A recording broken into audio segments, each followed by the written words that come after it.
மட்டக்களப்பு மாவட்டத்தின் மண்டூர் வெல்லாவளி பிரதான வீதியினூடாக பாயும் கடும் மழை வெள்ளத்தினால் அவ்வீதியூடான போக்குவரத்து முற்றாக துண்டிக்கப்பட்டுள்ளது. இதனால் அரச உத்தியோகத்தர்கள் மற்றும் பொதுமக்கள் சொல்லண்ணா துயர்களுக்கு உள்ளாகியுள்ளனர்.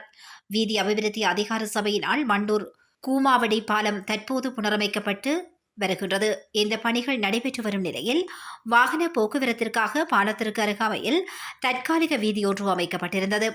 கடந்த சில தினங்களாக பெய்து வரும் கடும் மழையினால் ஆற்றில் ஏற்பட்ட வெள்ளப்பெருக்கு வீதியை மூடி பாய்வதுடன் தற்காலிகமாக போடப்பட்டிருந்த வீதியையும் முற்றாக உடைத்து சென்றுள்ளது. வீதி உடைத்ததன் காரணமாக மண்டூர் வெல்லாவளி மற்றும் அதனை சூழவுள்ள கிராமங்களுக்கு இடையிலான போக்குவரத்து முற்றாக ஸ்தம்பிக்கப்பட்டுள்ளது. வெல்லாவளி மற்றும் போரதீவு பெற்று பிரதேச செயலக பிரிவுகளுக்கு உட்பட்ட பாடசாலைகள், வைத்தியசாலைகள் மற்றும் அலுவலகங்களுக்கு செல்லும் அரச உத்தியோகத்தர்கள் கடமைக்கு செல்ல முடியாமல் வீதியோரத்தில் காத்திருக்க வேண்டிய சூழல் ஏற்பட்டுள்ளது.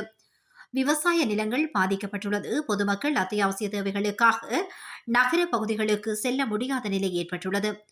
மழைக்காலம் வருவதற்கு முன்பே பால பணிகளை முடித்திருக்க வேண்டும் அல்லது வெள்ளத்தை தாங்கக்கூடிய வகையில் தற்காலிக வீதியை அமைத்திருக்க வேண்டும் என பிரதேச மக்கள் கவலை தெரிவிக்கின்றனர்.